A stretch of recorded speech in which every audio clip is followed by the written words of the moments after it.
The coefficient of friction between the ground and the wheels of a car moving on a horizontal road is 0.5.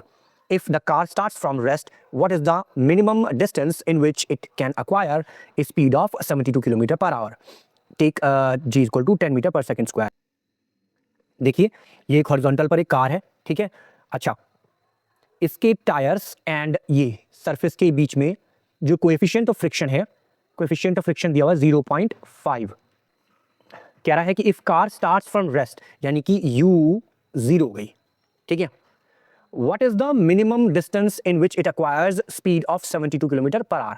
तो वो हमसे पूछ रहा है कि डिस्टेंस फाइंड आउट कीजिए जिसके अंदर इसकी स्पीड माने v becomes 72 kilometre per hour, ठीक है। अच्छा, और उसने हमसे बोला है कि g इज इक्वल टू 10 लेना है, ठीक है।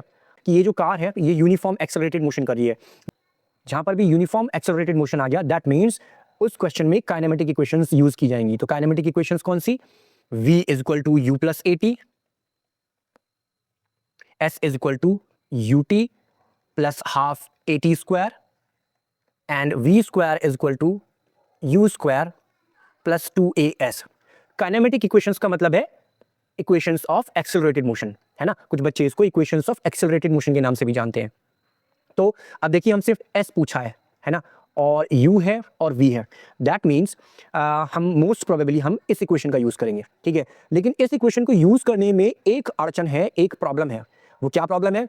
ये a, हमारे पास यहाँ पर a नहीं है। तो अब इस a को हम कैसे निकालेंगे? इस a को निकालने के लिए हम इस म्यू का यूज करेंगे। हमको पता है mu is equal to force of friction upon r। तो फोर्स ऑफ फ्रिक्शन को हम क्या लिख सकते हैं? फोर्स ऑफ फ्रिक्शन कोई भी फोर्स m a के बराबर होता है, एंड r ऑलवेज mg के बराबर होता है। r is equal to mg, ठीक है। यहां पर m से m cancel, mu is equal to a upon g and a is equal to mu into g। तो यहां पर इस तरह से हम म्यू का इस्तेमाल करके a फाइंड आउट कर सकते हैं। तो देखिए a is equal to mu कितना दिया हुआ है? 0.5 into g, that is 10। Question में गिवन है कि हमको 10 यूज करना है। अगर क्वेश्चन में ये बात गिवन नहीं है तो हमें ऑलवेज 9.8 मीटर पर सेकंड स्क्वायर यूज करना है। तो अब ये हो गया 5 मीटर पर सेकंड स्क्वायर। ये हमारा क्या निकल गया? एक्सेलरेशन। बस एक्सेलरेशन निकल गया। यहां पर लिख देते हैं a is equal to 5, acceleration हमने निकाल ही लिया है। बस इसको अब इस इक्वेशन में पुट कर देते हैं। v square is equal to u square plus 2as। यहां अब देखिए जो v है वो हमें किलोमीटर पर आवर में दिया है, इसे मीटर पर सेकंड में कन्वर्ट कर लेते हैं। तो 72 इंटू 5 अपॉन 18। तो 18 4 जा 72, 5 4 जा 20 मीटर पर सेकंड। तो अब यहां पुट करते हैं 20 square is equal to 0 square plus 2 into 5 into S.